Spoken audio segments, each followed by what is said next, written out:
Hello, everybody. How are we doing today? Thank you for coming along to this little live stream, this Q&A live stream to celebrate 5,000 subscribers on the channel. Thank you so much for being one of the 5,000. If you are, and if you're not, please subscribe to the channel and you'll get to see some more fun from a former New Ager talking about things in the New Age and picking them apart with a bit more rationality, skepticism, and a more grounded approach. That's probably the worst I've ever introduced my channel, I think. It's the pressure immediately trying to plug it while being live. Hello, everyone. Welcome to the live. Great to see so many familiar names and faces in the chat. Just do a shout out to the people I see: Cher, Fatima, Theta Wave, just some dainty Bagley. Is that how you pronounce that? Bagley. Dab King, Trinity on Fire, Melissa. Hey, welcome. Glad to see you here. So yeah, this is going to be. First of all, can you hear me and see me all right? Are we getting clear audio and clear video? This is good. Just let me know in the chat. Hey, Novo. And yeah, just let me know in the chat whether you can see me and hear me all right. But yes, this is hey Tamara. This is a Q&A answering your questions. Cheers for that, Bagley. And Cher and Fatima and Kate. Welcome, Kate. So yeah, this is going to be a Q&A answering your questions. I've been sent a bunch of questions through on the YouTube community tab and also on Instagram. So I've got those to answer, but also feel free to drop any questions in the chat. Just make sure that you write question in caps at the beginning of the question. That's how I want to do that today, so I can see it. And generally, if you want to if you want me to respond to something other than it's not a question, then just at me at the beginning. It won't tag me in the at here in my thing, but I will see my name. So yeah, so if you have a question you want me to answer, if you have something you want me to comment on, put question in caps at the beginning of your message. And that goes for YouTube and Facebook. This is going out in both places. If you're on Facebook and you're watching this, by the way, give us a shout in the chat. I'm not always sure whether it tells people that we're doing this. Facebook's a bit rubbish unless you give them money. So yeah. Yes, so I will be going through a bunch of the questions I've got from YouTube and from Instagram, and I'll also be dropping into the chat and answering questions in the chat. Generally, the focus of this today is really going to be around life after New Age spirituality. The reason being, most of the questions I actually got were around that. Some of them weren't, and I'll answer those as well. But the majority of the questions were around like life after New Age, mainly applying to sort of me in my life and the things that I sort of believe and do and stuff like that. So that will be something that I'll be going into most, I think, but of course we will be looking at other things as well throughout this live. Happy to answer pretty much any question. If I'm not comfortable answering it, I won't answer it, but generally I'm open to whatever, whether it's that or anything else, so let's kick off the Q&A of this Q&A. Oh, by the way, actually, let me just say, before we kick off the Q&A, my brain's always going in a million directions. Before we kick off the Q&A, let me just quickly say that this is going to be a bit of a shorter live stream than I have been doing before, purely because at 4:30 Pacific, so now just starting this at 3 Pacific, in about an hour and a half, I'm going to be in the Patreon live stream, which is exclusively available to patrons. So if you want to join in for that one as well, I tend to talk about sort of behind the scenesy stuff. You've probably seen the plug at the end of the normal videos where I talk about the Patreon live. Yes, Nick's great time to open the app. Normally with the Patreon live, that's what I do. I sit there, chat with patrons. We have a little bit of a back and forth in the chat, go into sort of stuff that we've talked about, stuff that I've talked about on the channel over the month, and behind the scenesy stuff, that kind of stuff. And we always have a really nice fun time, but it's always a bit more intimate than the public lives. So this live will be going maybe up to the 4:30 bar, maybe just a bit before, and then I'll be jumping over to the Patreon exclusive live. So if you want to get into that, if you're not a patron, then the link to the Patreon is in the description below. Now, that said, let's answer some questions, shall we? So I've seen 2 come through in the chat here. So I'll answer those, and then we'll get on to answering some of the ones that I've got through from the community tab on YouTube. So Cher has asked, what do you think you'd be doing if YouTube were not an option? Probably music for video games, or something around music. That is something that I've done previously as well. I've done some music for video games, and I do love making music. That's kind of what that's the stuff I've learned, music all my life, really. Other than spirituality, music has been ever present in my life. So that, I think, probably.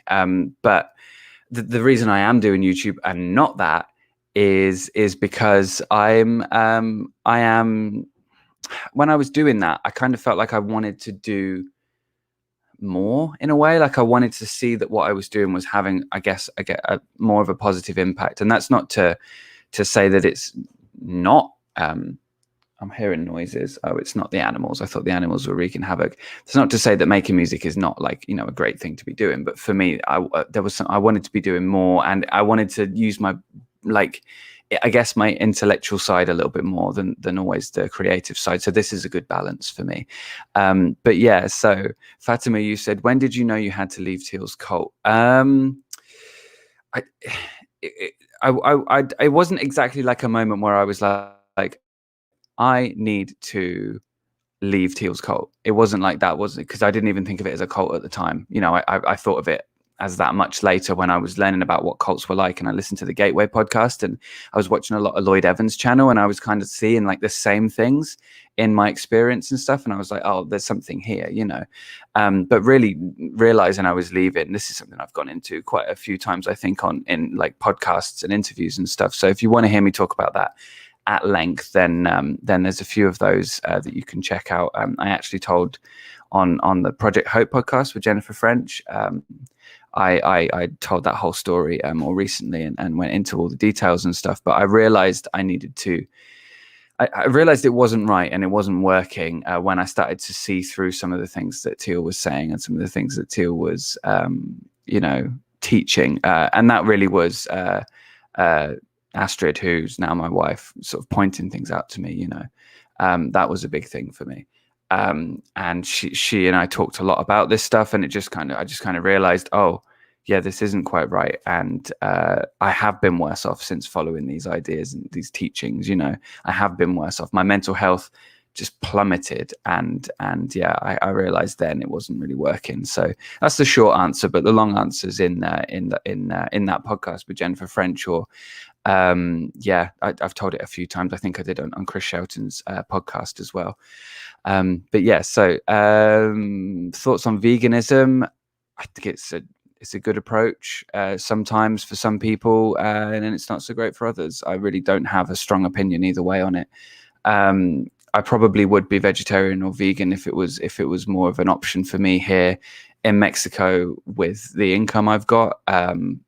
Because people are always like, oh, it is easy to do it. Money's not too much of an issue, but it can be. It depends where you live, I think, and it can be. So yeah, but generally, I don't think it's a more spiritual diet, if that's what you're asking. I think works for some people, doesn't work for others. Some people have very strong opinions about it.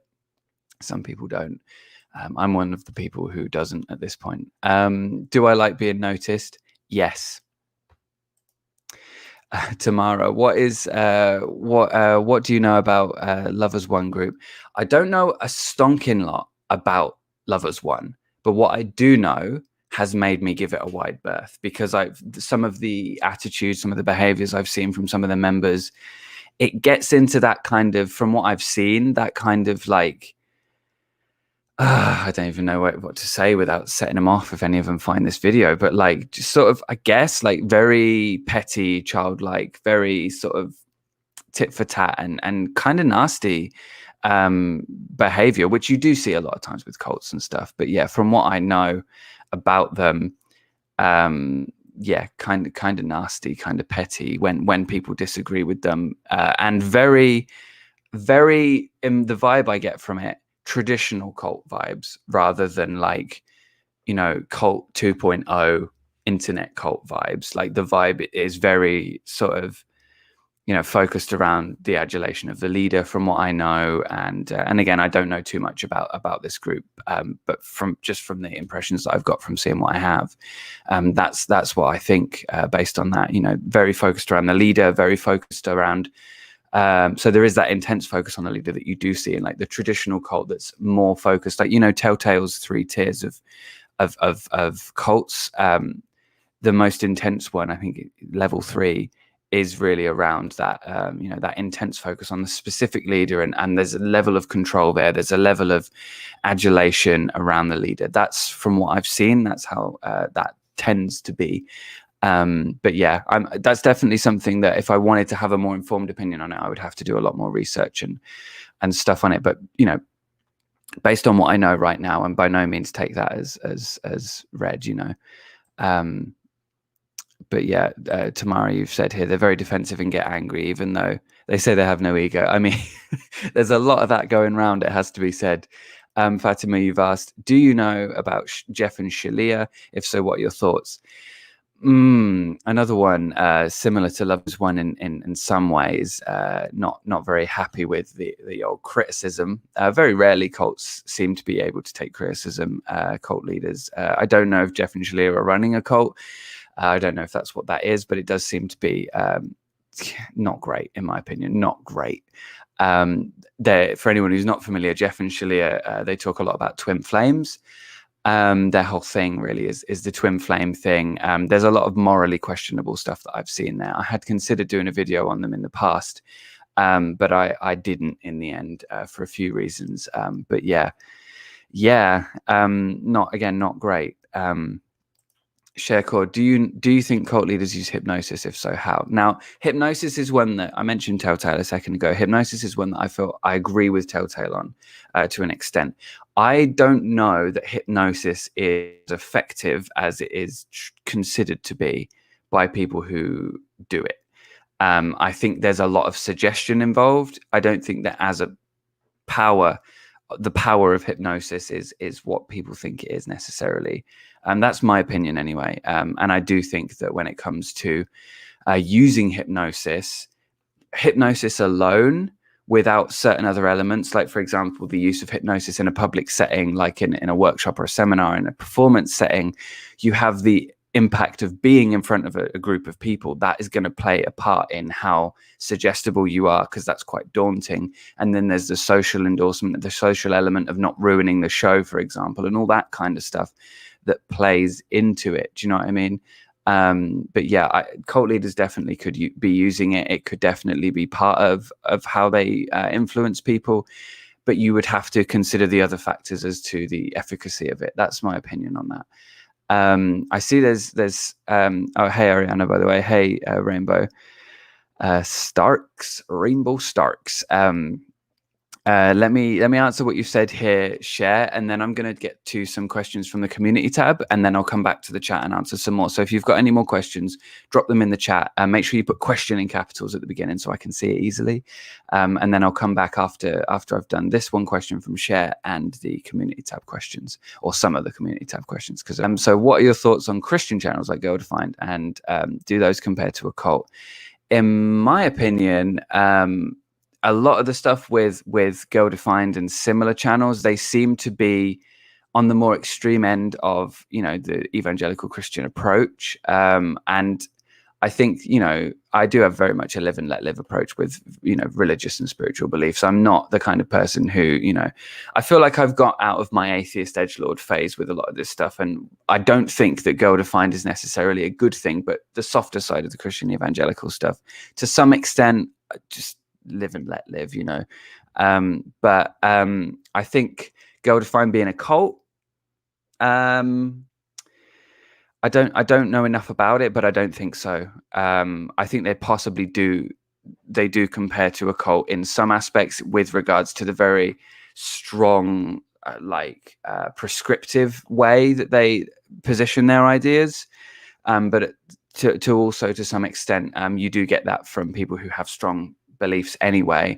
There's obviously an element there of them having their channel, them being public figures, and their words then having more weight because of that. But I don't know if I would necessarily compare it to being cult-like, on the point of brainwashing, Nix has said it's more like a brainwashing than a hypnosis, but the brainwashing includes putting people into hypnotic states. See that lady clapping and repeating that chant during church service. Not sure what you're referring to on the lady clapping and repeating that chant during church service, but I think hypnosis can be part of brainwashing, but I don't think hypnosis alone is necessarily capable of brainwashing. I think that hypnosis, as part of the overall creation of a milieu, of the overall sort of suggestibility of a person, those are things that you have to factor in when looking at the efficacy of hypnosis, I think. But I don't think that hypnosis on its own is something that you can just you wiggle the pocket watch and bam, you've got someone. I don't necessarily know, but I'm seeing some great questions coming in the chat. Keep it coming, and I will come back to the chat in just a moment to answer some more questions from you here. Just going to answer some of the questions that I've had from the community tab. So one of the questions from the community tab was looking back at your time in New Age. This is from Just Some Dainty Bagley. Looking back at your time in New Age, what is the weirdest or cringiest thing you used to have? I don't know if that's I used to believe, but definitely one of the cringiest things I used to believe, I think. There's a few on there. I think the starseed sting is up there. And I definitely think that, although it's funny because I don't know that these were ever things that I held to compared to like my time as a Teeler, and the things that I believed when I was a Teeler, the things that I believed, if you like, when I was more into the New Age stuff, I was never quite as like, this is my main thing, they were just things on the buffet of the spiritual teachings, which I vaguely remember Teal, she used to refer to it like that. It's changed a bit lately. But yeah, for me, when it was the Teal thing, I was very fervent. I was like, this is something I believe. And the cringiest thing in there was probably just how I was kind of going around trying to do shadow work on everybody, which is not ideal for being, a social person and supporting, having good relationships with people. Speaking of shadow work, someone's asked a question actually on shadow work. Let me find that quickly while we're on it. Someone has asked, I'm pretty sure it was here somewhere. Yeah, okay. Wax asked in a community tab, I keep reading and hearing about shadow work, and I'm not sure what that is. So shadow work is ostensibly a mental health therapy, as far as I understand it. But the idea is it's very popular in occult circles, and it is based on some of Carl Jung's work regarding the shadow being the part of you that you don't look at, the part of you that's difficult to look at, that holds some of your pain, that's sort of like a blind spot, but like a painful one in a way. I'm trying to explain that in a simple way. There's better ways to explain that. But yeah, and the idea of shadow work is essentially doing some form of introspective work where you face those difficult truths about yourself and come to terms with them. I think the downsides of that, and this is something I touched on a little bit when I talked about the Akashic Records in a recent, in the last video I put out. The idea of shadow work being, if you're doing on your own, if you're doing that on your own versus like you're, for example, doing CBT with a trained therapist, I don't see that you're always going to be able to genuinely see the dark side of yourself, or you're genuinely going to be able to recognize your shadows and face those uncomfortable truths because you're limited by your own perspective. That's the value of having a therapist there, being able to give you that feedback, being able to direct you in another area and give you another point of view, perhaps a broader view of this is what people do. This is often what people do in a situation like that, different. And yeah. I'm hearing some noises outside. I just wanted to check it wasn't our AC dripping, because it's done that before, and that was a bad time. But yeah, so that's I guess that's like the brief introduction to what shadow work is. I don't recommend it. Just want to be clear about that. I genuinely recommend going to a therapist and actually speaking to a therapist if you're dealing with difficulties with your mental health. I've just seen Fatima in the chat. You've just said today I got blocked by a conspiracy theorist. Cool. I don't know whether that should be a badge of honor or not, but honestly, a lot of people who are very, very fervent believers of conspiracy theories are pretty trigger happy with the block button, has to be said. But yeah, so yeah, with the shadow work thing, I think it ostensibly is a mental health therapy, but I wouldn't recommend it necessarily based on my experience with it as a Tealer, and I did Teal's version of shadow work. Which is, it took me to a really dark place, and it honestly fucked me up in ways that I'm still recovering from. So yeah, Rainbow Starks said, therapy is greater than shadow work. 100%. I agree with that. Absolutely. So let's get another question. Bianca D from the community tab has said, congratulations, Andy. I'm a proud subscriber. It's been over 10 years that I've been in the new age world, and after watching your videos and getting into my mid-30s, I'm becoming skeptical. My question to you is, how do I still stay in this community without becoming one of them? Laughing face emoji. In all seriousness, though, I do feel connected with some of the things they believe, but I also realized that I'm not that naive anymore. How did you know enough was enough? First of all, I think, kudos for recognizing that some of this stuff isn't so great. Obviously, straying away from the potential for an us versus them attitude, I think it's important to try to find compassion for people who are going through these things and understand, and sort of, I guess, for me, I see myself in a lot of people that did believe this stuff. So when I'm laughing at people on the channel, I'm always also laughing at myself, in the past, but doing it with that knowledge of what it means to be there and how it is to believe in those things. How did I know enough was enough with all of this stuff? I realized one day, and it's a long story and I won't go into it all, but I realized one day when I was believing that it was my place in the world to be a spiritual teacher with a life that, I made a reel on this with like the clown face thing, talking about this briefly, but I did that on Instagram. By the way, Instagram plug, check it out, it's there. Follow me on Instagram after this if you want more from me in your social media. But yeah, I realized one day I just kind of it followed quite a harsh criticism from someone who I'd known since the Teal days, and I was believing I was a spiritual teacher and that was a good idea. And I was living in effectively like a gilded cage that I'd created for myself, where I was living the life that I thought a spiritual teacher should live. I was behaving in a way that I thought a spiritual teacher should behave. And that became very restrictive for me. And that's part of a struggle that I have had. I think that links into my can you still hear me? I just knocked the microphone cable. I think that links into my tendency towards addiction and as well. So there's a lot of stuff there for me that made all of this stuff perhaps worse than it could have been for me. Definitely my own shit played into it to an extent, especially with the post-Teal stuff, hugely. And so what was happening really was I was still reeling from the Teal stuff and the damage that did me mental health wise, the relationships in my life, the fact that I had really no income while I was doing that because I was in this law of attraction bubble, and then after that I did the whole spiritual teacher thing and tried to do that. And then someone said to me, it's like the blind leading the blind about what I was doing. And it just, something about that cut and made me take a step back. And I just sat and reflected on that. And it took probably a couple of weeks. And then I said, I don't want to be a spiritual teacher anymore. I don't think that this is right. I felt I sort of recognized that the guy was right. It was the blind leading the blind.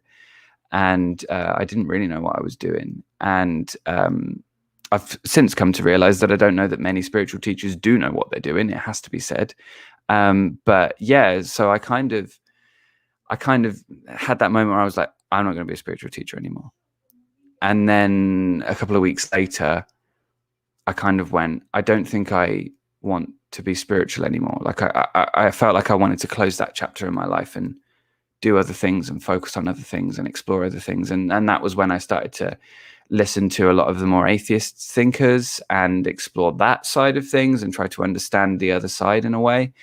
And slowly but surely began to unravel a lot of my my beliefs and all that kind of stuff. And years later, came back to YouTube, to this channel, which I did start back when, as I saw Nick said there, living in my mum's laundry room. Yeah, at that time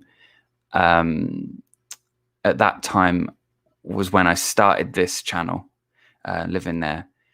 And then I let it, I made a bunch of videos, stopped making videos, and then came back to the channel about 2 years ago to explore this from the other side. Fatima, I appreciate the support there. And honestly, just talking about all that stuff is taking me back there. I'm like, all the emotions and everything from all that time. And it was honestly, that was such a tough time in my life. It was such a difficult time. So many things that I've had to work through and make sense of, but equally so many things that I'm still working on and still making sense of now. But yeah, so yeah, loads of stuff, man. Let me get another question from the community tab. Lady Extravaganza, fantastic name, has said, Andy, are people in the New Age more accepting of queer people, or have you seen them address the subject in any way? I don't really know if they say something about it or not. So one thing that's important to say, generally, when talking about the New Age, is that it is not a monolith. And so oftentimes when you hear me talking about it on the channel, I'll say in the New Age this happens, or a lot of New Agers say this. I try to avoid generalizing. I'm sure I've done it a few times, but I try to avoid generalizing. So on the point of the acceptance of queerness within New Age circles, in my experience, some of them tend to be relatively open. I know that there are some communities around certain YouTube spiritual people who are themselves, LGBTQ plus. For example, I believe Elizabeth April is, and I believe, I could be wrong, but I believe Christina Lopez is as well.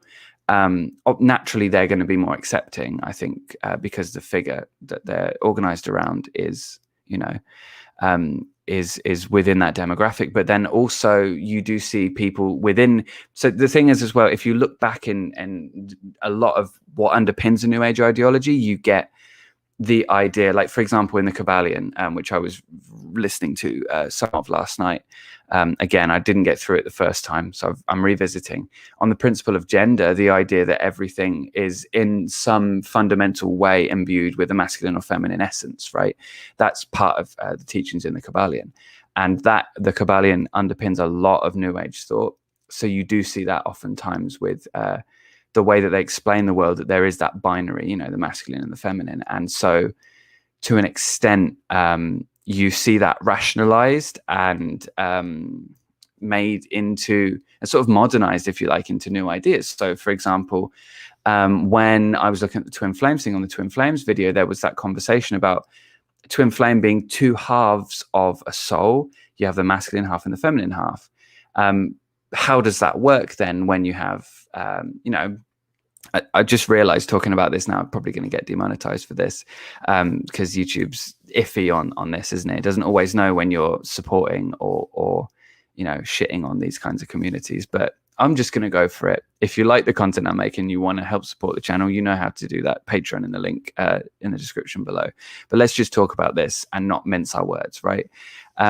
If you have two souls, or two halves of one soul, one of them's supposed to be the masculine, one of them's supposed to be the feminine, and then they incarnate, and ultimately the twin flame couple is a gay couple, then that fits into this weirdly human and not at all cosmic stereotype of which one's the man, which one's the woman, and I talked about that a bit in the twin flames video, and so that rubs up against the reality, the human reality of gender sexuality and all of that kind of an issue. And so there are people who try to straighten that out within their ideologies, explaining things away or redefining the masculine and feminine and that kind of stuff. But yeah, you do see that. And in those communities, I would say perhaps there's less of an openness to the queer aspect. Although one thing that we do have to recognize is that there is an element of postmodernism within a lot of New Age approach to things anyway. And there's also an element of postmodernism within queer theory. So you have to consider that to an extent they do gel. There is a compatibility within them. But of course, also there is that bridge between the New Age and the alt-right. And within those circles, there's not always that openness. So pick your community. The answer's a bit different, but you are going to get some approval, some acceptance, and some, of the opposite flavor, if you like. So let me just stop and have a little sip of my water a second, and then I'm going to come through the chat and respond to any questions that have been sent through. For anyone new that's joining, if you have any questions you want me to answer, drop them in the chat and put question capitals at the beginning. I've seen there's a few interesting questions in there, so just give me a moment. Wet the whistle.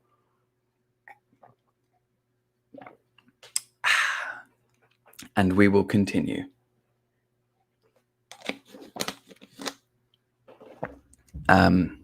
So what do we got here? Cher, you've asked a question. You've said, how does it work to get unbrainwashed after a decade or more in a cult? From what I understand, reading the work of standing on the shoulders of giants, from what I understand, it's a slow process. It's a gradual process. It's one that often involves family and therapy, and creating a life for yourself that sets you as the center of how that's going to be, the locus of control within you. It's difficult because a lot of how cults work is that they worm their way into how you see yourself, how you see the world, your religious beliefs and all that stuff. So it's a slow and gradual process. Oftentimes it's not something where people come out and they just like, bam, that's me, I'm back in the world, because this, especially after, as you say, after a decade or so there's a lot of stuff to make sense of, a lot of stuff to work through. A lot of reconciling with some of the things that were said and done probably as well, because when you're involved in these groups, you tend to say things and do things that you later regret when you look back. So there's a lot of like self-compassion and like coming to terms with that. Difficult, but can be done and is done all the time. Hang on. Oh, pardon me. Bit of gas. Lovely.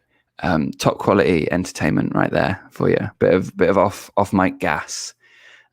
Top quality. But yeah, generally with that, I wouldn't go too much into explaining or giving advice on that too much. I would just generally refer to people like Stephen Hassan,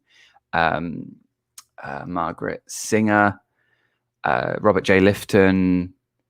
Trying to think of the people to recommend now. I think Alexandra Stein has done some good stuff on this. There's a few people, obviously Janja Lalich. These are the people that explain how it works, and within how cult indoctrination works, there is the seed. Speaking of the occult, there is the alchemical potential for transmutation. Within understanding how these things work, you can begin to understand how to, unbrainwash, if you like to use your turn of phrase there.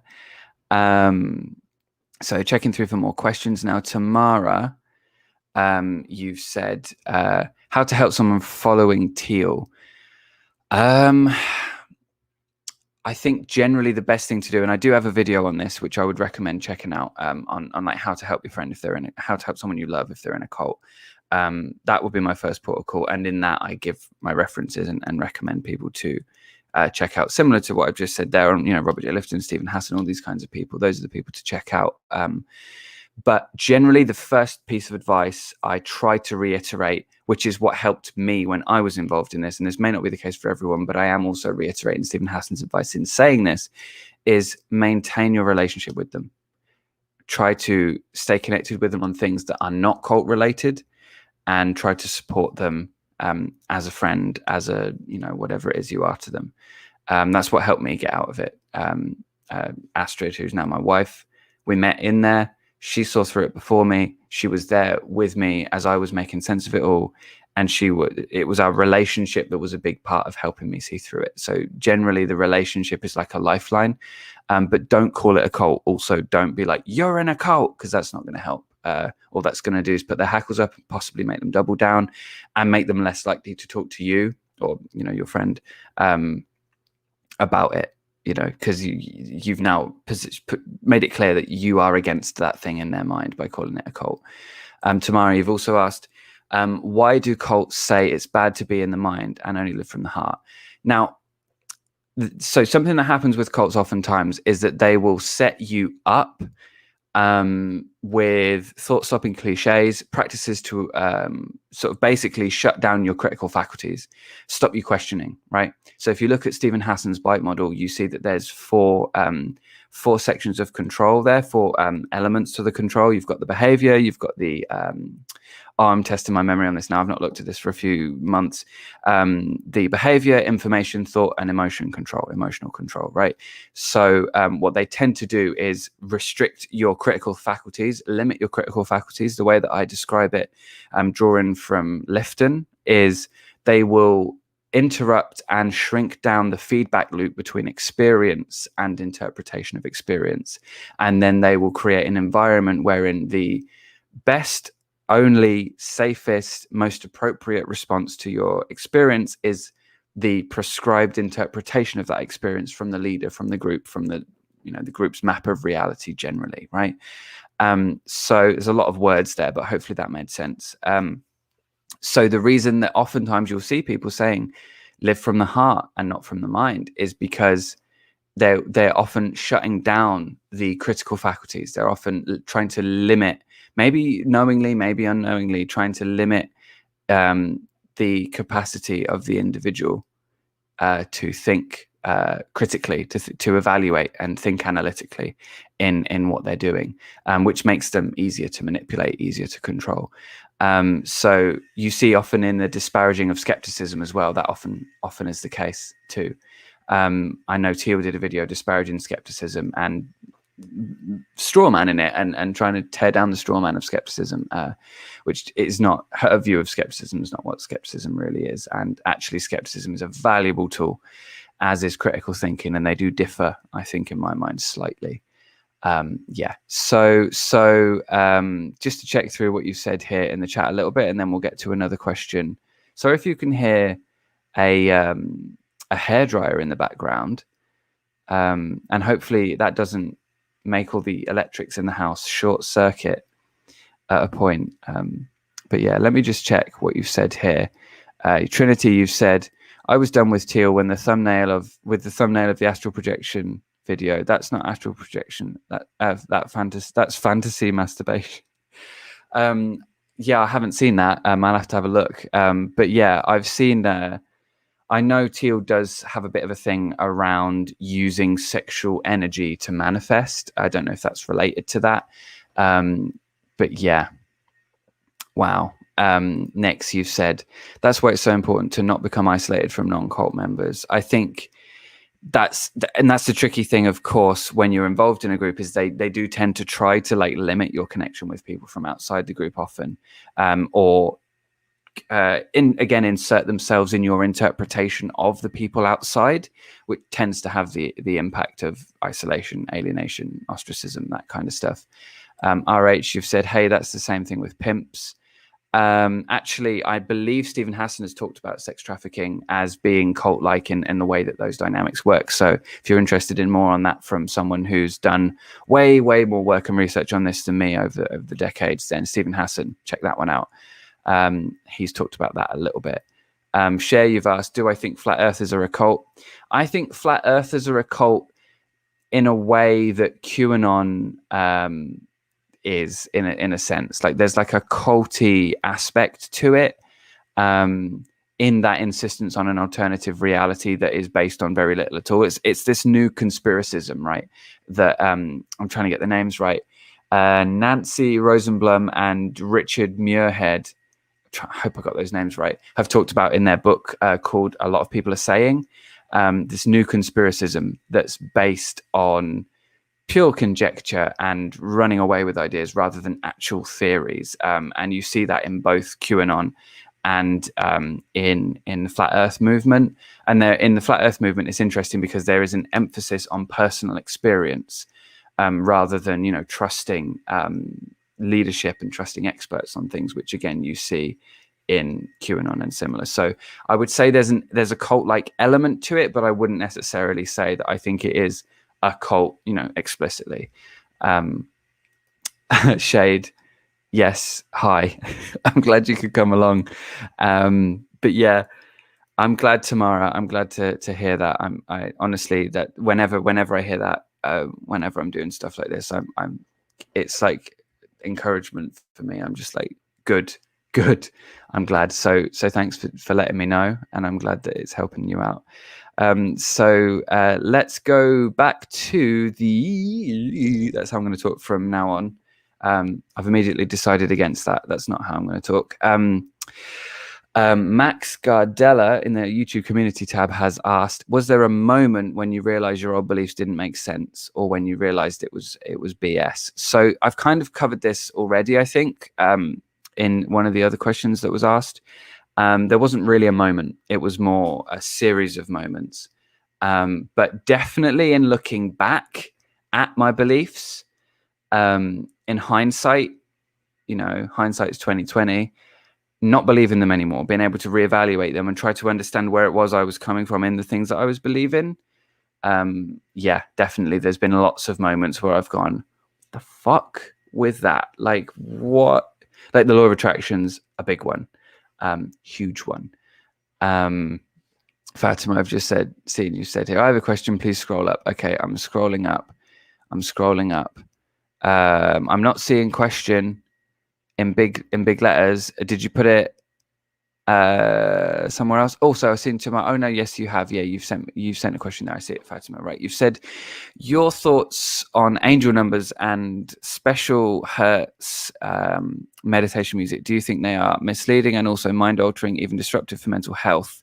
I don't know on the mental health aspect. I don't think they're necessarily special or powerful in any way other than actual meditation. I think it's similar to like with Joe Dispenza's meditations, in my experience with that, like doing that, you're probably going to benefit in the same way that you would benefit from doing a long meditation. And then you may attribute those benefits to, you know, the other special component of that, you know, and of course, suggestion that it's better than other meditation, you might come away feeling that's better than any meditation I've ever done.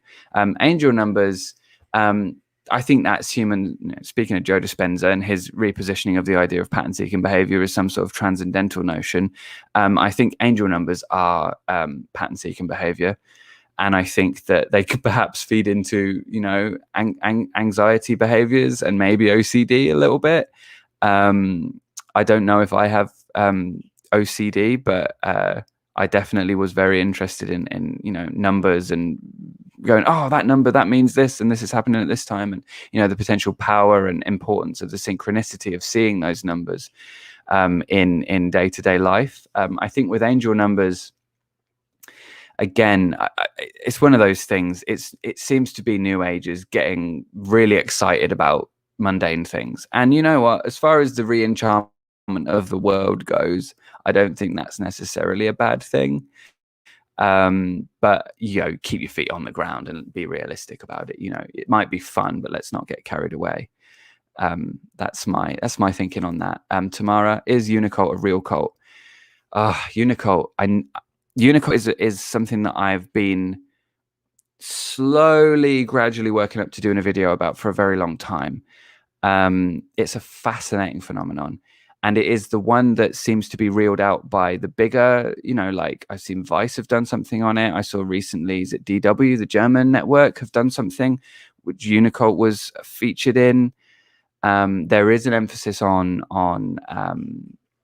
Unicult in particular when looking at the New Age, which is interesting because in some senses it is absolutely indicative of the New Age, and in other senses it is a very extreme example of what you see in the New Age. In fact, in many cases, I think Unicult, and you see what I mean? I could talk for a while about this already because there's a whole whole thing to explore really with this. And I would want to do more research before having a conclusive, what I would say is a more concluded opinion, if that's even words.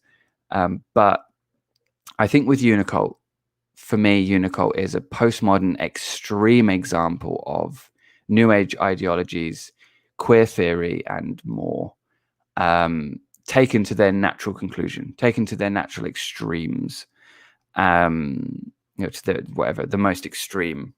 You know what I'm trying to say. So I think with Unicult, there is definitely a conversation to be had. I do think it, from my point of view, it looks like a real cult, but it is a real cult in a clever way, because what it is it's basically going, lol, we're a cult, ha ha ha, look at how culty we are, lol. But it is actually also doing the things that it's making a joke about doing, and explicitly saying things like, we're brainwashing you, potentially while actually potentially brainwashing them. So it's a very interesting thing. It's so interesting, and it is, like you said here, Tamara, it's like a parody of a cult. It is, and yet still a cult by the looks of it as well. From what I've seen. Very interesting. Definitely very interesting.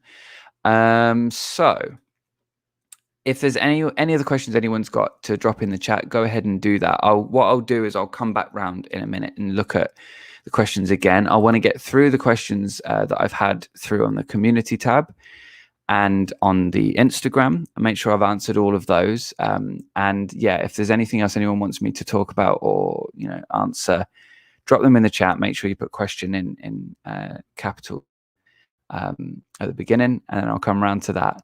We're coming up towards an hour now, so I'm going to answer all of these, then I'm going to do the last call on the chat and the live chat, answering any questions in there. So a Rainbow Starks sent in the community tab: how do you stop yourself going back to the comfort of those beliefs? Obviously, believing in something greater can bring great comfort. Or maybe a better question is, how did you replace those beliefs? What did you replace those beliefs with to create a new worldview that felt right to you?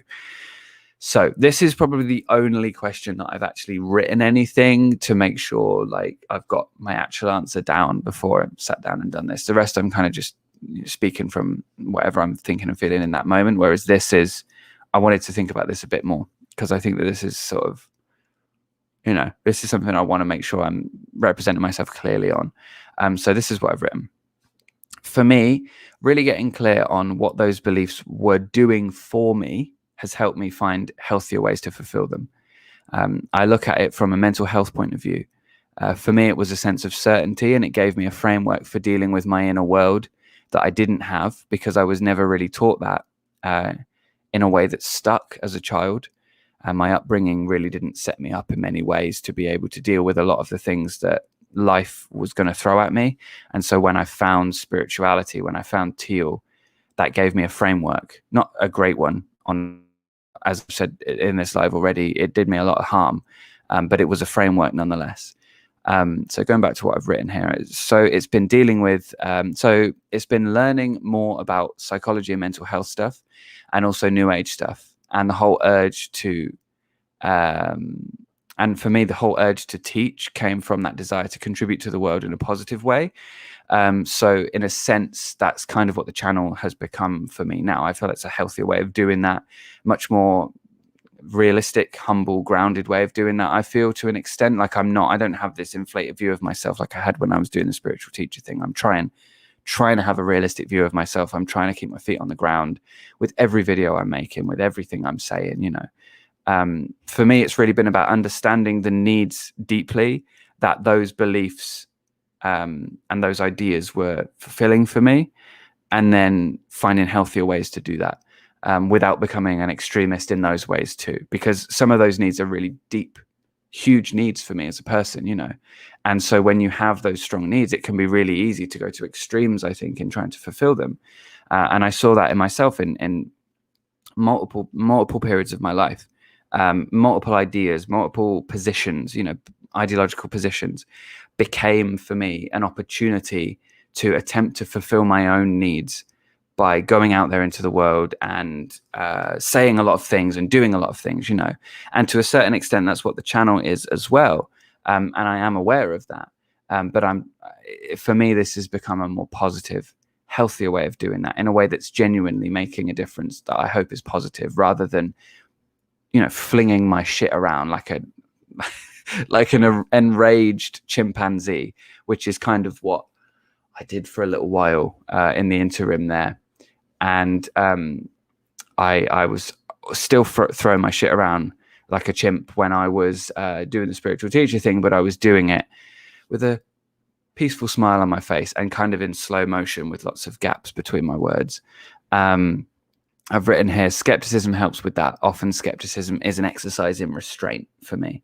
And so just to expound on that a little bit, skepticism for me is an exercise in restraint. So much of what I do on the channel is an exercise in restraint. And I hope that that comes across in the way that I talk about things as well. Like, I'm not often saying, this is a terrible thing to believe in. Sometimes I do think that, and I do communicate that, I think, but oftentimes it's not about saying, for example, with the Akashic Records, right? And I realize I lost a few subscribers when I made that video. I don't know if that's because I went too hard on Blavatsky or if I went too soft on the Akashic Records. But yeah, that was interesting for me. But yeah, the idea there with that video, when I was talking about the Akashic Records, it was an exercise in restraint, because a part of me wants to sit there and take the piss out of it. And yet you've got to recognize, to an extent, visualization can be a useful way to work through things. It can be a beneficial thing for the individual. And it doesn't matter what context you put that in, there is the potential for it to be beneficial. If you are believing that you're getting this book and this truth from your book of life in that way, you know, maybe there's a benefit to that. But at the same time, it can go dark. It can go in a bad direction. And equally, that can be used as a method of control from a cult leader. So you have to, there's a lot of gray areas with this stuff, you know? And yeah, so I think restraint is important, you know? And I don't want to go all the way and say it's a load of bullshit, but also I don't want to go and say this is actually a really useful thing. Do it. Do you know what I mean? Like, there is that, the importance there, I feel, for restraint on both sides of that. But yeah, so let me just, that's actually the last of the YouTube comment section questions, of the community tab questions, sorry. There's 2 that came from Instagram. So I'll answer those quickly and then I'll look at the chat in a second. So Sazkrad has asked on Instagram, what is something that's guaranteed to make you happy? And I tell you what, I love this question, because that's not something that is talked about a lot of times with, especially when we're talking about the post New Agey kind of stuff. It's always very analytical. It's always that kind of stuff. So it's nice to talk about just enjoying yourself and having a nice time. So here's my answer to that. And I wrote a little list because there's a few things I definitely wanted to say. Chocolate. The Elder Scrolls 4 Oblivion. Literally, although I am replaying Skyrim at the moment, Oblivion holds a special place in my heart. It was the first Elder Scrolls game I ever played. You may have caught the reference if you've also played it in the Akashic Records video. Keep an eye out for that if you haven't seen that yet, or if you missed it, and when you rewatch it, keep an eye out for that. But yeah, also something that does really make me happy is when I know someone's thought of me and then they've done something nice for me to show it. Like in my personal life, that's something that I really love, when I know someone's thought of me and they're like, hey, I did this, or I know you like this, or I know you don't like this, so I've done this. Like, it means a lot to me, and that always makes me happy. And also learning something that changes the way I see things. That for me is a tremendous source of happiness. Tremendous source of happiness. When I'm like, so recently I've been learning about like perennial philosophy a little bit, because again, that's another underpinning of New Age beliefs. That's another core element of it, along with, you know, like the Kabbalion, which in a way is also built on this sort of perennial approach to truth. I've been learning about it. I've been learning about philosophy. You may have seen James Jani at the end of the video I did with him on the channel. He recommended to look into philosophy, and when I was talking to him one-to-one, he said, we were talking about that and recommended that I do some more looking into that myself. When I asked him, what do you think I should check out? Whenever I talk to people, I'm always like, what do you think I should look at whenever I make videos and stuff? So I'm always open to ideas, and I say always. I don't always ask that, but in this case I did. And James recommended looking into philosophy a little bit. So I've been doing that. And again, that opportunity to change the way I see things, that opportunity to drill in to my perspective and recognize maybe where I've been a bit overzealous, where I've been right, where I've been wrong, all that kind of stuff is interesting. And honestly, no one is right 100% of the time about everything, and I think that's whenever I hear people talking, I relish the opportunity to disagree with them as well, because it is like, and the same the other way. This is why I always say in the videos, please respectfully disagree. If you do disagree, do it respectfully, because it's an opportunity for us to see things from another point of view and explore this together, right? And I know the way that I sometimes come across on the channel when I'm being sarcastic and when I'm taking the piss, some people might be put off by that and might think that, I'm actually not open to disagreement, or I'm not open to criticism and stuff. I don't like criticism, but I don't think anybody likes criticism. But yeah, I am open to disagreement, and as long as it's disrespectful, not disrespectful, as long as it's respectful, I'm open to it. That said, if it's 18 paragraphs, I'm not reading it. As much as I respect the fact that you've sat and watched through a video of me talking, my brain switches off after about 2. So if you want me to respond to your comment, make it concise, please. And I will make time for it, and I will give you a well thought out answer, and the conversation may go on from there. But if you send me a wall of text, I'm more likely to just walk around the wall and carry on. No disrespect. I just haven't, my brain is not built for that. I don't read books. I listen to audiobooks for that exact reason. It's nothing personal. Rainbow Starks, I'm glad that I'm glad that was a worthwhile answer, and that you got something from it. It was a great question, and I wanted to honor that question with a really thought out answer, because it is important to me, that issue. Next, you said here, you come at it from a well-rounded humanistic perspective and providing people with alternative ways of interacting with New Age beliefs and practices. That's my hope, really. I'm just hoping that, we're opening the conversation a little bit more. We're coming at this from a point of view where we're not insisting that we understand the truth, or we understand everything about a certain thing, I don't, and I'm wrong often, so that's the truth of the matter. We're all wrong often. And it's a good idea to not insist that we're right all the time. There might be some things that I think I'm right about, and we might lock antlers on that, but that's life, innit? Wouldn't want to try and sanitize the conversations. I think we need to be able to disagree. But yeah, so one more question, final question from the Instagram, from D Valera, or D Evalera, not sure whether, or D Valera, however that's said. Hopefully I've got one of them right. Not sure where the one word ends and the next one starts, if there even is 2 words there, but too long on trying to pronounce a name there. Chewing the scenery on this. So the question is, do you ever miss having the New Age mystical experience, or do you ever feel like you need something else to fill that void? Great question. Sometimes I miss that sense of awe and wonder that comes when you view things with that more enchanted worldview. But I'm not always sure that it always did much for me when I did have that point of view. Yet, even now, and I should say, even now, things do amaze me. Things do open my mind. Things do bring me to that sense of awe. It's just different stuff now, the more I've learned about video game development, for example, through like doing music for games, the more I appreciate how well certain games are put together. The more I look at the level design on something and go, oh, that's really cool.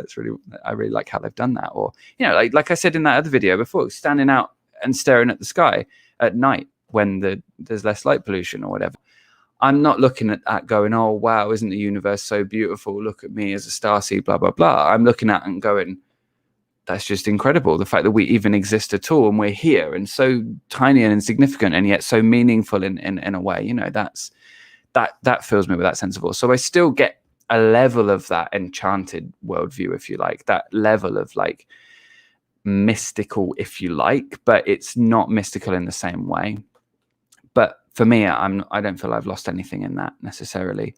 There's also another part of your question, wasn't there? Do you feel like you need something else to fill that void? For a while I did, and I did get very anxious for a little while, grappling with the larger issues. But the more I faced the difficulties that I was having, the more I recognized why I was feeling uncomfortable and tried to pick at that and find ways to treat that. I felt better, and now I was very fervently atheist for a little while. I've softened. I feel more so to an agnostic point of view now.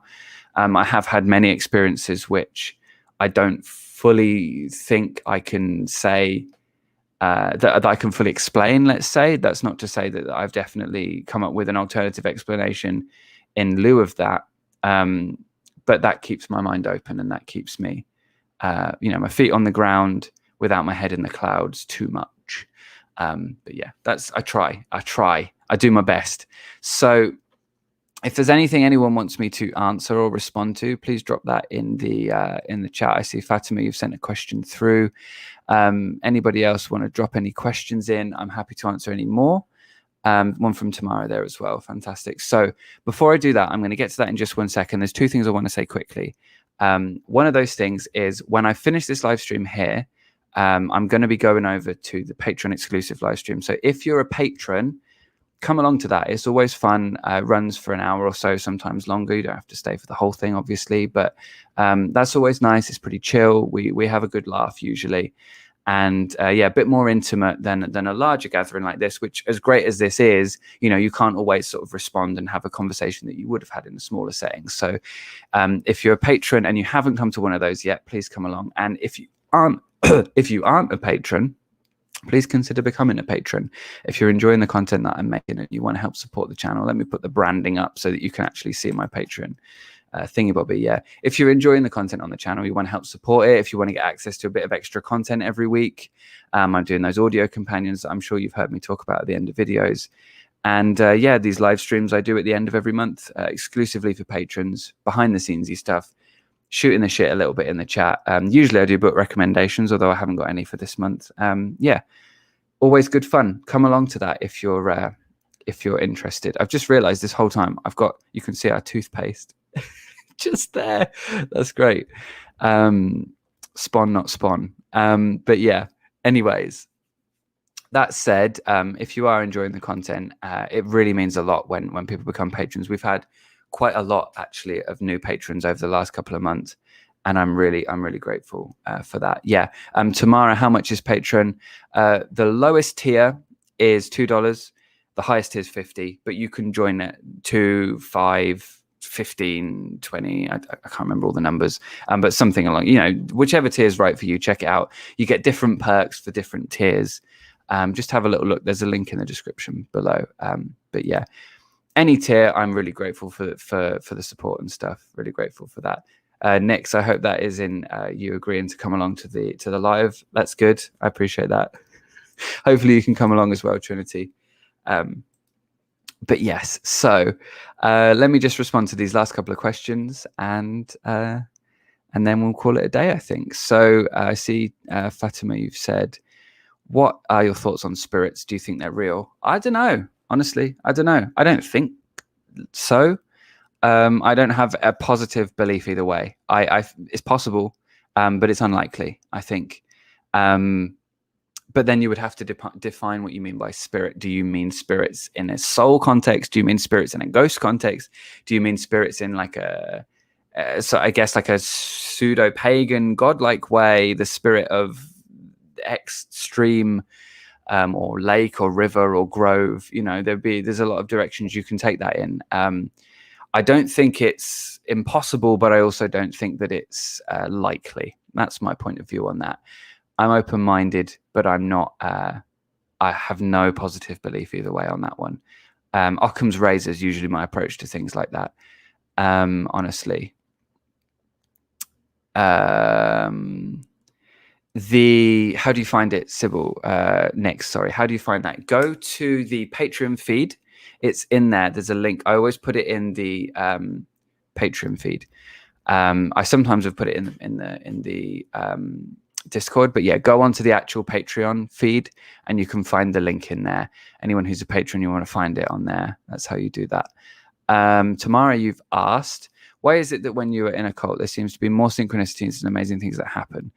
I would say attention bias, confirmation bias, potentially mystical manipulation on the part of the leader, in two ways. One, organizing events that seem synchronistic and actually aren't, or controlling the milieu or the atmosphere in such a way that makes things seem more synchronistic than they are, or encouraging you to think about things in a certain way that makes you find things that may not be there or interpret things that aren't there. So to an extent, that's where the confirmation or attention bias thing fits in. But I think also generally there's an element there of that, again, that interpretation, that feedback loop that I talked about earlier in the live, you know, sort of encouraging you to perceive things in a certain way. That's what I think is the case. Also bear in mind that when you're in a cult, tend to be the case that your emotions are heightened, especially if you're in an in-person situation, because things are controlled in a more rigid way. Your emotional state is, I guess, more suggestible is a good way of saying it, because of your environment sort of pumping you up. This is so good. Oh my God, amazing. And love bombing and all that kind of stuff. So there is that element as well. And I mean, you see that in general with mass movements, you know, the idea of like, there's many ways that you could have an experience which would feel the height of an emotion would be greater in an experience where you are, for example, taking joy in another person's successes. Not always bad, obviously. You see that in mass movements, both constructive and destructive. But where you find that, like, I see that a lot in like, for example, LGBTQ plus circles as well, where there's all this like sort of yes queen kind of like enjoying the joy or the success of another person as if it were your own success, because it's a success for the community, right? There's an extra level of joy there that comes with that, and to extrapolate the principle of that and then apply that to, let's say, a cult setting, you could see how that same thing would apply then within the emotions of the group, and sort of that, I guess, like the frenetic energy of a group being heightened through those kinds of experiences. That would be my take on that. There's probably more to it, but that's what I think initially on that. Hey Purple, glad that you could come along. We are actually closing in a minute, but I'm glad that you're able to make it. But yeah, I'm glad you found the link there, Nix. The great G-Man the Guy. Do you believe in the power of subliminals? Fantastic screen name, by the way. Kudos for that decision. Do you believe in the power of subliminals?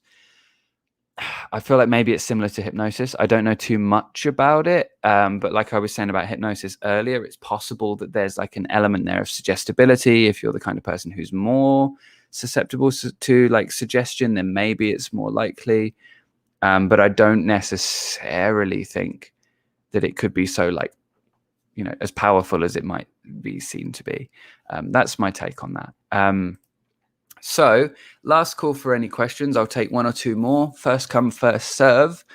And yeah, let's also just take a moment to say, if you're enjoying this, if you want me in your social media and you want a little bit more from me, then Instagram, here it is, best place to be. I'm on there most. I have all my social media at the moment. Twitter, I'm not on it anymore. I don't like Twitter as a platform. I really do not like being on it. It's just horrible.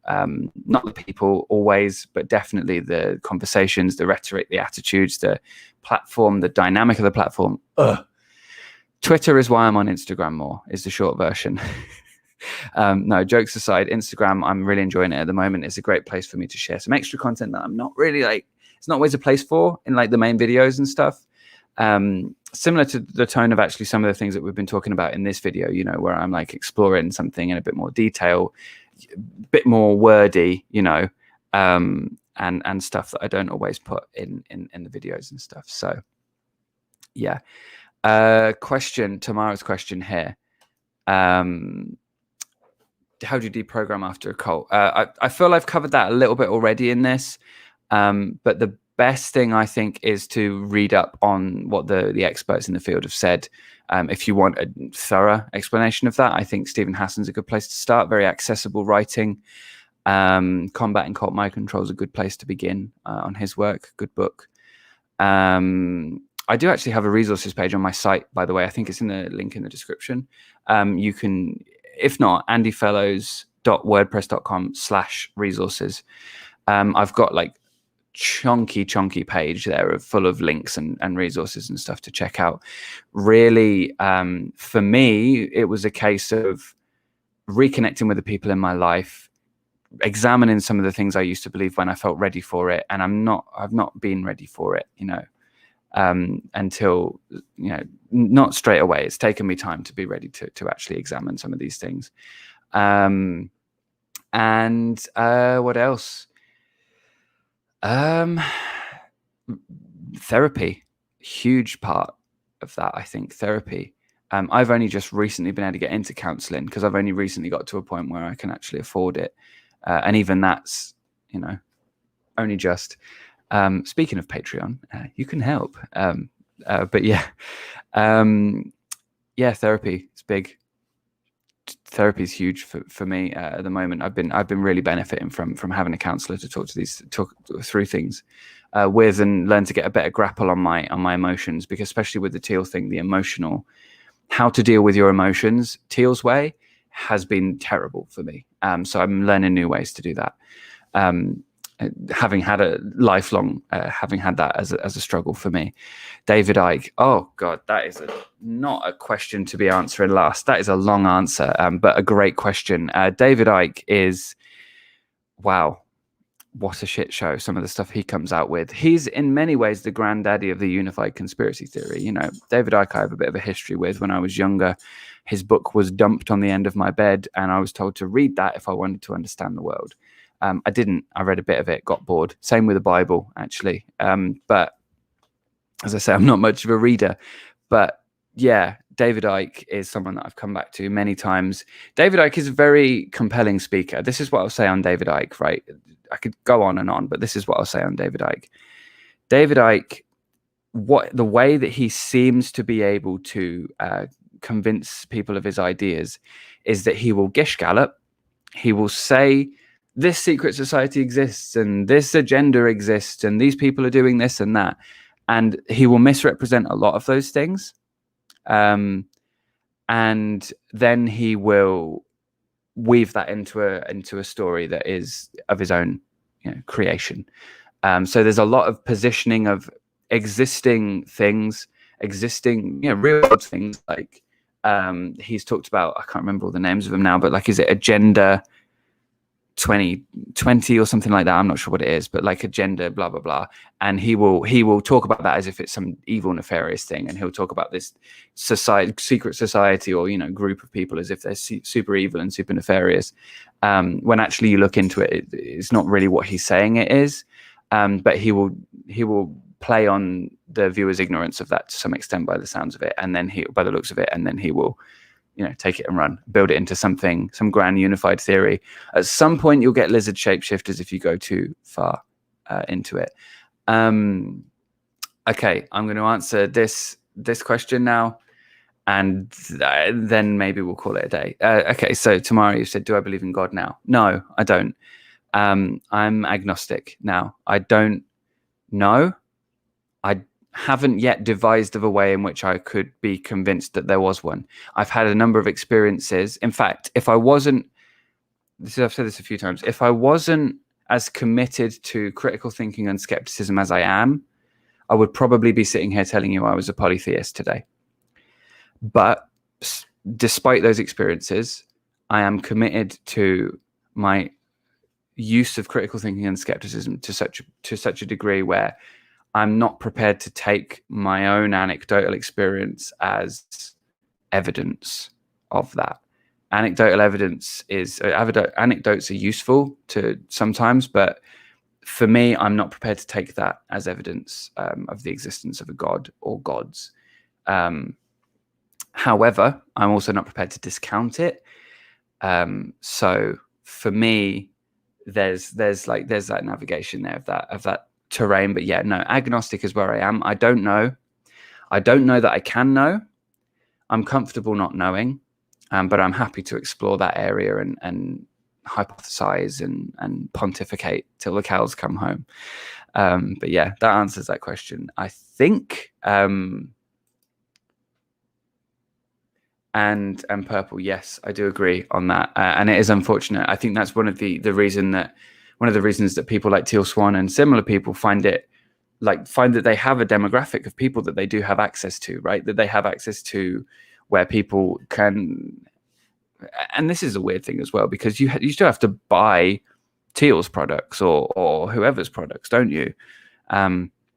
But by the time you're coming to the point where you're ready to hand money over, you're already into the rhetoric, you're already into the ideas. But yeah, when it comes to mental health stuff, it's a shame that there is that gate on mental health care oftentimes. And even somewhere like in the UK, like there's not so much of a gate on it, because you do have access to the NHS, but then the waiting list is so long and it's not always top quality in the way that you would hope that it would be. So that's a real issue, and that's something that I think does need to be fixed in the world. Unfortunately, we're not quite at that point yet. But that doesn't mean that people like Teal and similar are doing the right thing in what they're doing. That's my position on that anyway. And I'm sure that that's not controversial to the viewers of this channel. So Bianca, you just said there, thank you for answering my question, Andy. I really appreciate you sharing experiences with us all. I'm glad that my answer was satisfactory to your question, Bianca. And yeah, I hope that in anything I share, it's useful and worthwhile for anyone watching, taking a shit situation and shining it up. making the best of a bad situation. But yeah, anyways, let me just say a massive thank you to everybody that's been here today. We will be getting back to regular edited videos at some point soon, but I have been taking some time to figure out what I really, really want to be doing. And also, I think it's important to say this now, I'm going to be scaling back. I'm not going to be releasing 2 videos a week anymore. I'm going to be going back to 1 video a week. For me, that was testing to see whether it was worthwhile, whether it was something I could do, keep up with, be happy with the output. The answer is no to most of those. But yeah, I am going to be scaling back. So exactly next there.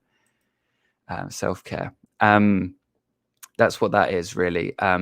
So you'll be seeing less than 2 videos a week. You'll be seeing 1 video a week from me. So if you see it, please watch it and take the time to get through it all if you can.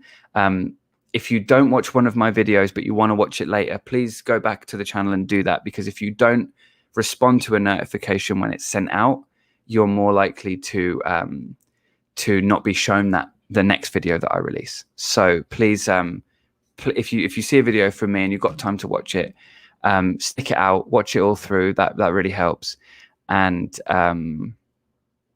yes, I hope that is all right with everybody, and that you can understand why I'm making that change again. Yeah, if you are enjoying what I'm doing, please like the stream here, subscribe to the channel if you haven't already, check out Patreon if you want to help support. In fact, I've just seen Phoebus has said this. Right, this is the very last question I'm going to answer, because I do need to jump off and take a few minutes before I get onto the Patreon live. So Phoebus, you've said, how can you help your twin flame back to life after a spirituality depression?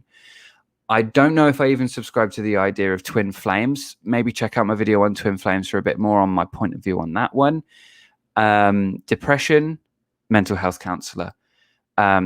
Be there with them if you're in a relationship with them or whatever. Support them. Be good with them if you can. That's what I would say. But mental health counselor for depression, mental health therapist, whatever, for depression. and maybe check out my video on Twin Flames for a bit more on my point of view on that one. But yeah, thank you everyone for being here. Really, really appreciate your support, your continued support and understanding with the changing schedules and support generally on the channel. And if you're a patron, jump over to the Patreon live stream. I'll be over there in about 10 minutes, starting in about 10 minutes. So I will see you there. Let me just pop this up quickly on the stream to end, so that anyone who's not a patron knows where to go to find it. Patreon.com/Andyfellows. I will see you over there in a few. Please be kind and ask good questions, and I'll see you